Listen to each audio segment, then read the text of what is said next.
গাজর আর সুজির অসাধারণ কম্বিনেশনে তৈরি এই বরফি বা হালুয়া একবার খেলে বারবার বানাতে মন চাইবে। বিশেষ করে বাচ্চারা ভীষণ পছন্দ করে। যেমন কালারফুল দেখতে, সেরকমই কিন্তু সুস্বাদু আর সেরকমই কিন্তু হেলদি। তো চলুন এই রেসিপি শুরু করা যাক। নমস্কার বন্ধুরা, মিক্স ফিউশন সোমার পাকশালায় আপনাদের সবাইকে স্বাগত।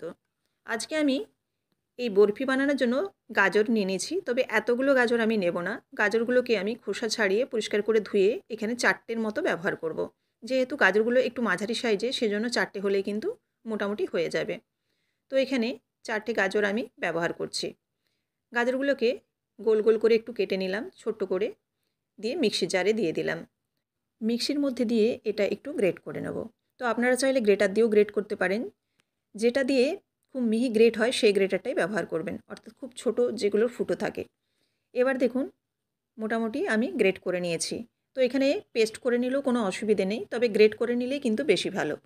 এবার এদিকে আমি একটা কড়াই চাপিয়ে দিয়েছি, অর্থাৎ প্যান চাপিয়ে দিয়েছি। এখানে আমি সুজিটাকে ড্রাই রোস্ট করে নিচ্ছি। শুকনো খলার মধ্যে সুজিটাকে একটু নেড়ে চেড়ে ভেজে নেব, যাতে সুজির কাঁচা গন্ধটা না থাকে। নেড়ে চেড়ে আমি একটু ভেজে নিলাম। আর এখানে যখন হালকা একটা গন্ধ বেরোতে থাকবে, তখন এর মধ্যে দিয়ে দেবো 1.5 চামচের মতো ঘি। হালুয়া মানেই কিন্তু ঘি। তো ঘিয়ের পরিমাণ কিন্তু এখানে সেরকমভাবে পরিমাপ নেই, যতটা বেশি দিতে পারবেন ততটাই কিন্তু ভালো হবে। ঘিয়ের সাথেও সুজিটাকে 1 মিনিটের মতো আবার নাড়াচাড়া করে নিলাম, দিয়ে খুব ভালোভাবে মিশিয়ে নিলাম। এবার এই সুজিটাকে একটা পাত্রের মধ্যে ঢেলে নিচ্ছি। এদিকে ওই পাত্রের মধ্যে আবারও আমি দিয়ে দিচ্ছি 1.5 চামচের মতো ঘি। ঘিটা গলে যাওয়ার সাথে সাথেই আমি দিয়ে দিচ্ছি এখানে গ্রেট করে রাখা গাজরটা। গাজরটা দিয়ে এই যে ঘি, এই ঘিয়ের সাথে কিন্তু একটু ভেজে নেব, তাতে গাজরের ফ্লেভারটা কিন্তু অসাধারণ হবে। আর গাজরটাকে একটু ভেজে নিলে কিন্তু খেতেও দুর্দান্ত হবে। এবার নেড়ে চেড়ে যতক্ষণ না এই গাজরের জলটা শুকোচ্ছে, ততক্ষণ কিন্তু এরকমভাবে ভেজে নিতে হবে। তো এরকমভাবে নাড়াচাড়া করে গাজরটাকে দেখুন একটু ভেজে নিয়েছি, আর জলটা টেনে গেলে বুঝতে পারবেন এরকম দলা পাকিয়ে যাবে।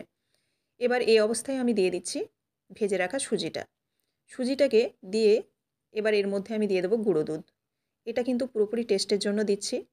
গুঁড়ো দুধ দিলে একটা ক্ষীরের মতো টেস্ট হবে, আর দুধটাও কিন্তু ঘন করতে হয় না।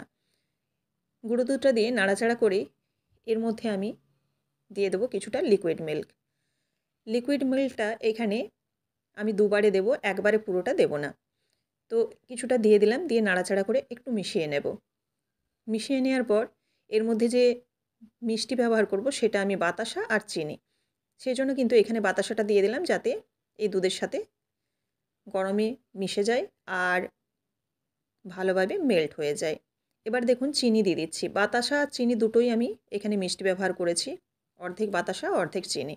আপনারা চাইলে শুধু বাতাসারও করতে পারেন, আবার শুধু চিনিরও করতে পারেন। তাছাড়া গুড় দিয়েও আপনারা এই হালুয়াটা বানাতে পারেন। এবার দেখুন আরও কিছুটা আমি দুধ দিয়ে দিলাম। প্রথমে হাফ কাপের মতো দিয়েছি, আবারও হাফ কাপ দিয়ে দিলাম। এবার খুব ভালোভাবে নাড়াচাড়া করে নিতে হবে। দিয়ে দিচ্ছি এখানে ফ্লেভারের জন্য এলাচের গুঁড়ো খুব সামান্য। এবার খুব ভালোভাবে কিন্তু নাড়াচাড়া করে একটা মণ্ডর মতো তৈরি করে নিতে হবে, অর্থাৎ সুজিটাও তাতে সেদ্ধ হয়ে যাবে, আর যে দুধটা দিচ্ছি সেটাও কিন্তু অনেকটাই টেনে যাবে। এবার আরও আমি এখানে 1 চামচের মতো ঘি ব্যবহার করলাম শেষের দিকে একদম, দিয়ে ভালোভাবে নাড়াচাড়া করে মিশিয়ে নেব।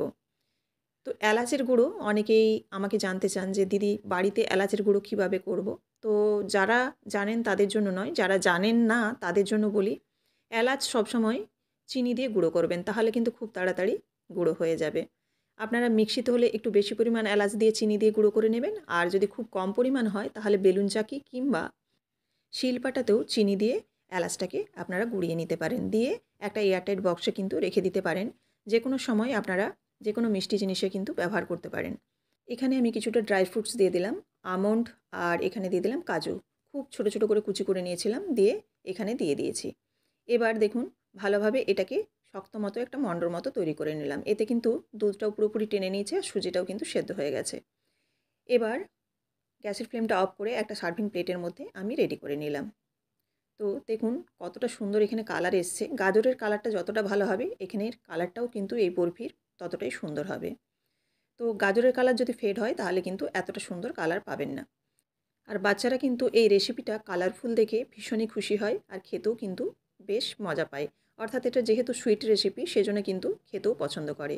উপর থেকে এবার আমি একটু পেস্তা বাদাম খুব ছোট ছোট করে স্লাইস করে নিয়েছিলাম, সেই পেস্তা বাদাম একটু ছড়িয়ে দিচ্ছি।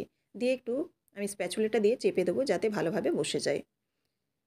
এবার এটাকে ঠান্ডা অবস্থাও আপনারা পিস করতে পারেন, আবার এই গরম অবস্থাও পিস কেটে নিতে পারেন, কারণ এটা কিন্তু খুব একটা শক্ত হবে না, মোটামুটি নরমেই থাকবে। এবার আমি দেখুন এই অবস্থায় মাঝামাঝিভাবে কেটে খুব ছোট ছোট পিস করছি। আপনারা চাইলে আপনাদের মতো করে পিস করে নেবেন।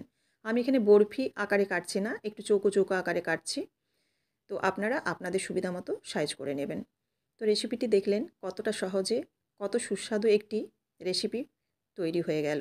বড় থেকে ছোট সবাই খেতে পারবে। তো রেসিপিটি যদি ভালো লেগে থাকে অবশ্যই লাইক, কমেন্ট এবং শেয়ার করবেন। আর এরকমই প্রত্যেক দিন নিত্য নতুন রেসিপি দেখার জন্য অবশ্যই চ্যানেলটিকে সাবস্ক্রাইব করে বেল বাটনটি প্রেস করে দেবেন। বেল বাটন প্রেস করলে আপনাদের কাছে সবার আগে আমার রান্নার নোটিফিকেশন চলে আসবে। ফেসবুক থেকে দেখে থাকলে পেজটিকে ফলো করে দেওয়ার অনুরোধ রইল। দেখুন একটা পিস আমি তুলে দেখছি কতটা ইজিলি উঠে যাবে, আর খেতেও কিন্তু খুব সুস্বাদু আর খুব নরম থাকবে, এটা শক্ত কিন্তু হবে না। আবারও দেখা হচ্ছে আগামীকাল নতুন কোনো রেসিপির সাথে। সবাই ভালো থাকবেন, ধন্যবাদ।